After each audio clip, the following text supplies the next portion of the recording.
27 वर्ष की अवधि के दौरान Jamwal group of educational institutions Jammu ने शिक्षा के क्षेत्र में अनेक मंजिलें पार की हैं।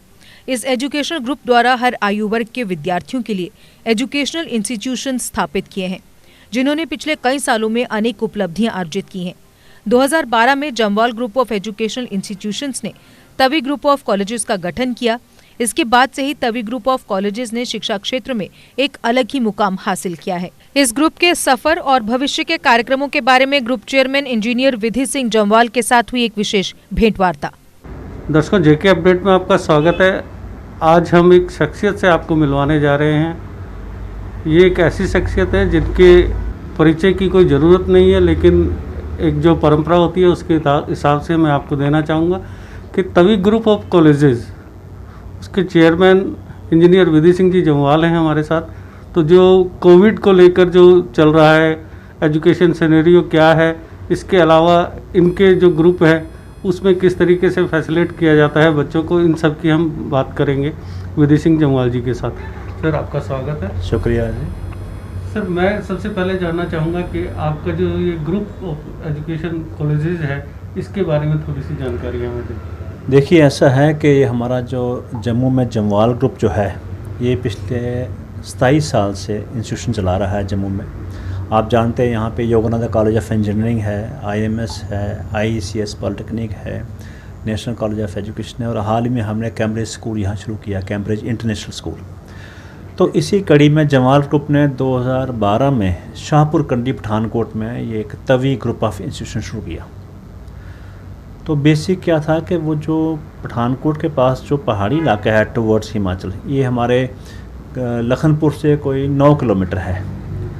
तो यहाँ पे हमने पहाड़ी के ऊपर बड़ा एक बेहतरीन कैंपस बनाया है, जिसमें आपको नेचुरल जो सीनरी है वो अवेलेबल है, और बच्चों के पढ़ाई के लिए बड़ा ही वो अच्छा है। आप इमेजिन कर सकते हैं कि पहाड़ और जंगल के बीच में कैंपस बना हो तो बच्चों का पढ़ने का बड़ा ही एक कंड्यूसिव माहौल बनता है। तो जैसे आपने किया कि कोविड के टाइम में फ़िलहाल तो बच्चे ऑनलाइन क्लासेस पढ़ते हैं, कभी तो ऐसा माहौल नहीं है, लेकिन जो ही जब ये खुलेगा तो हमारे यहाँ इतना वो बड़ा कैंपस है, 400 कनाल में है, और इतने स्पेशियस वहाँ रूम्स हैं, और नेचर की, भगवान की इतनी देन है वहाँ पे नेचर में कि बच्चों के लिए बड़ा ही खुला और बड़ा स्वच्छ माहौल है, जिसमें बच्चे वो पढ़ाई कर सकें आने वाले टाइम में जो ही ये खुलेगा। फ़िलहाल हमारे यहाँ ऑनलाइन पढ़ाई चल रही है बच्चों को, हमारे जो एक्सपर्ट्स प्रोफेसर्स हैं वो ऑनलाइन पढ़ाई चला रहे हैं। सर, मैं जानना चाहूँगा कि कुछ नए कोर्सेज आप स्टार्ट कर रहे हैं इस सेशन से, तो वो क्या क्या नए कोर्सेज हैं और उससे स्टूडेंट्स को क्या बेनिफिट्स होंगे? देखिए, ऐसा है, पहले तो हमारे यहाँ पे इंजीनियरिंग कोर्स था, BE bachelor of engineering BTech, और इसके अलावा पॉलिटेक्निक था, और हमारे यहाँ BSc एग्रीकल्चर करवाई जा रही थी, BC और BCom डिग्री थी।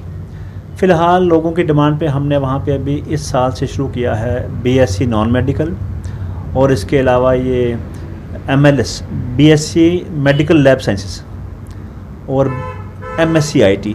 ये लोगों की डिमांड थी कि यहाँ पे शुरू करें वो, तो ये 3 कोर्सेज हमने इस साल शुरू किए हैं, BSc medical lab sciences, MSc IT और BSc नॉन मेडिकल।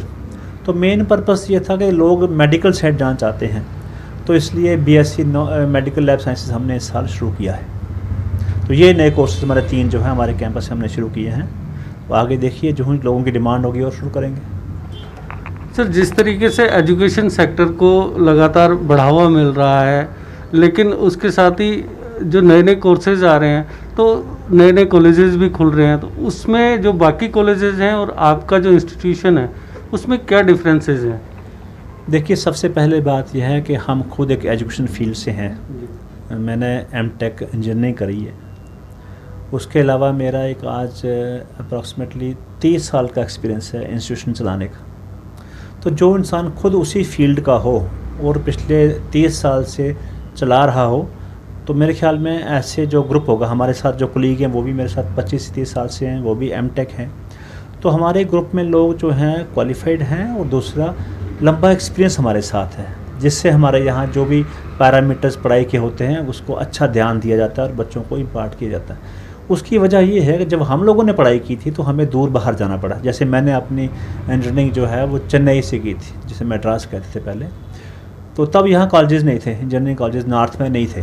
तो आज यहाँ बड़े कॉलेजेस हैं, तो हम लोग कोशिश करते हैं कि अपने कैंपस में एक ऐसा ब्लेंड दें जो बच्चों को बाहर के कॉलेज में मिलता है। तो ये हमारी कोशिश रहती है कि बच्चों को वो हर फैसिलिटी और माहौल दें और लेटेस्ट अपडेट दें ताकि बच्चे पढ़ाई अच्छी से कर सकें। और हमारे यहाँ एक बड़ा एक अजीब है कि हमारे लोग जो हैं बच्चों को दूर दूर भेजते हैं। मैं कई बार पूछता हूँ पेरेंट्स को चंडीगढ़ भेजना है, पूना भेजना है, तो मैं पूछता हूँ ये शहरों के नाम है, ये कॉलेजेस का नाम नहीं है। तो वजह ये है कि आजकल के बच्चे जो हैं वो बड़े डाडले पेरेंट्स ने रखे हुए हैं और वो चाहते हैं शहरों में, अच्छे शहरों में जहाँ रंगीन लाइफ हो, वहाँ जाना पसंद करते हैं। तो वो मोस्टली बच्चे अवॉइड करते हैं ऐसी जगह जो पढ़ने के लिए कंडूसिव हो। तो ये फ़र्क है। तो मैं इनवाइट करूँगा पेरेंट्स को कि एक बार आके देखें हमारा कैंपस, या ऑनलाइन अभी देख लें हमारा कैंपस आप, तो या मिलना चाहें हमारे स्टाफ से आके मिल लें और अपने जो भी क्वेरीज़ हैं उन पर तसल्ली कर लें। फिर मुझे उम्मीद है कि जब वो डिसाइड करेंगे तो उनकी आशाएं जो है पूरी होंगी और बच्चों को अच्छी पढ़ाई मिलेगी। सर एक और सवाल उभरता है कि जिस तरीके से एजुकेशन सेक्टर में नए नए कोर्सेज आ रहे हैं, सारा कुछ हो रहा है, नई नई टेक्नोलॉजी बेस्ड एजुकेशन दी जा रही है, लेकिन उसके साथ ही बेरोजगारी बढ़ती जा रही है। तो क्या ऐसा नहीं कि एजुकेशन जो सिस्टम को चला रहे हैं उन्हें कोई स्किल बेस्ड एजुकेशन के लिए कुछ करना चाहिए? आपने बड़ी अच्छी बात कही। ये आजकल क्वेश्चन जो है नेशनल लेवल पे है। आपने अच्छा कहा कि हमारा जो नेशनल एजुकेशन पॉलिसी नई आई है 2020 में, उसमें भी जिक्र है कि 80% of the engineers are not employable, मतलब वो नौकरी के काबिल नहीं है।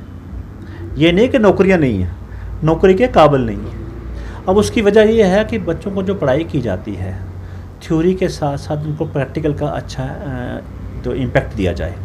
उसके अलावा उनका एक्सपोजर इंडस्ट्रीज़ में या अपने फील्ड में, जैसे सिविल वाला है तो उसको फील्ड में लेके जाना है, उसको ब्रिजेस, रोड्स, कंस्ट्रक्शन सब दिखाओ, चक्कर लगाओ। ऐसे ही डिफरेंट ब्रांचेस के बच्चों को अपने अपने फील्ड का एक्सपोजर दें। तो मेरे ख्याल में अगर ये सारे इनपुट्स बच्चे को दिया जाए और दूसरा बच्चा खुद भी मेहनत करे अच्छी, और वो खाली पास करने के लिए ना पढ़े बल्कि एक नॉलेज को गेन करने के लिए अपनी ब्रांच में हासिल करे, तो मुश्किल नौकरी मिलना मुश्किल नहीं है। मैं आपको बता रहा हूँ कि यहाँ बड़ी कंपनीज आती हैं, मेरी उनसे बात होती है, बड़ी बड़ी कंपनीज़ के लोग आते हैं, इंटरव्यू करते हैं, तो बाद में वो एक मान लीजिए 50 बच्चों को इंटरव्यू किया तो वो 3 बच्चे सेलेक्ट करेंगे बड़ी कंपनियाँ, या 2 करेंगे। तो मैं कभी पूछता हूँ आप ज़्यादा क्यों नहीं करते? तो वो चाहते हैं कि बच्चे वो उस लेवल के मिले जो उनको सूटेबल हो। दूसरी आपने बात कही कि एक गैप है कॉलेज की पढ़ाई का और फील्ड का, इसमें थोड़ा गैप है। इस गैप को भरने के लिए ज़रूरी है कि बच्चों को फील्ड विजिट्स खूब दिए जाएं, ताकि बच्चा पढ़ाई के साथ साथ जहाँ काम करना उसका भी नॉलेज तो थोड़ा हासिल कर ले, फिर बच्चों को नौकरियाँ जो मिल जाएंगी। अगर बच्चा खाली किताबों में घुसा रहेगा और वहाँ पे जाके जब फील्ड पे जाएगा या कहीं कंपनी में जाएगा या साइट पे जाएगा तो वहाँ वो ज़ीरो होगा, तो खाली पढ़ा हुआ उसने, तो वो कामयाब नहीं होगा। तो हमारी ये कोशिश है कि हम कहते हैं टीचर्स को कि बच्चों को पढ़ाई के साथ साथ, जैसे आपने कहा, स्किल, इंडस्ट्री की जो डिमांड है या साइट की जो डिमांड है वो स्किल्स प्रोवाइड की जाए। एंड हम ये भी सोच रहे हैं कि ऐड ऑन महीने 2 महीने का कोर्स बच्चों को उसके साथ दिया जाए, ताकि वो जाते ही पास करते ही फिट हो जाएं अपने अपने फील्ड में। सर कोविड का दौर है, पिछले 6 महीने से लोगों में एक दहशत है कोरोना वायरस की, और उसकी वजह से देश भर के जितने भी इंस्टीट्यूशंस हैं, एजुकेशन इंस्टीट्यूशन, वो बंद हैं। अब धीरे धीरे खुलने के उससे आ रहे हैं, तो इसमें स्टूडेंट्स को और उनके पेरेंट्स को एक थोड़ा सा डर है कि हमारा बच्चा बाहर जाएगा, वो किस तरीके से करेगा। तो किस तरीके से कॉलेजेस वगैरह स्टार्ट होंगे और उसमें क्या एहतियात बरते जाएंगे? देखिए, डर तो लाजमी है, पेरेंट्स में तो बच्चों का होता ही है, ध्यान बड़ा छोटे हैं बच्चे अभी। लेकिन जो हमारी यूजीसी की इंस्ट्रक्शंस हैं, 1 नवंबर से देश भर में कॉलेजेस शुरू हो रहे हैं, 1 नवंबर से, जो हमें अभी फ़िलहाल इनका नोटिफिकेशन आया है। तो तब उन्होंने कहा है कि बच्चों की सोशल डिस्टेंसिंग क्लास में रखनी है 6 फीट की, नंबर 1। नंबर 2, उनको सैनिटाइज़ करना है, कैंपस को भी और बच्चों को भी फ्रिक्वेंटली जो है वो सैनिटाइज़ करवाना है, और मास्क जो है ये बड़ा कंपल्सरी रखना है, और बच्चों की गैदरिंग नहीं होने देनी है। तो ये जो प्रोसीजर्स हैं सारे इंस्टीट्यूशन को भेजे गए हैं। तो हम भी पूरी कोशिश करेंगे कि अगर कहीं गॉड फॉरबिड एक भी कहीं कैजुअलिटी बच्चे को कहीं हो गई प्रॉब्लम, तो ये सब बच्चों पे असर करेगा। तो ये मुश्किल दौर है, हमें मैनेज करना है, लेकिन मुझे उम्मीद है कि टीचर्स हमारे मेहनत करके सबकी कोऑपरेशन के साथ हम एक अच्छा स्कूल चला सकेंगे, बच्चों में एक सेंस ऑफ रिस्पॉन्सिबिलिटी डालेंगे, जिससे बच्चे जो हैं बिल्कुल हमारे नॉर्म्स के खरे उतरें कि how do we manage in COVID classes, तो हम पूरा उसका ध्यान रखेंगे। सर एक और सवाल है मेरा कि बच्चों और उनके पेरेंट्स में एक असमंजस की स्थिति बनी हुई है कि इस जो नया सेशन स्टार्ट होगा उसमें वो बच्चे को भेजें या नहीं भेजें, तो बच्चे कह रहे हैं कि हम एडमिशन लें या नहीं लें, तो इस बारे में आप क्या कहना चाहेंगे? देखिए ऐसा है कि संसार तो चलेगा, रोज़गार भी चलेंगे और काम काज पढ़ाई सब चलेगी, कोई चीज़ रुकेगी नहीं।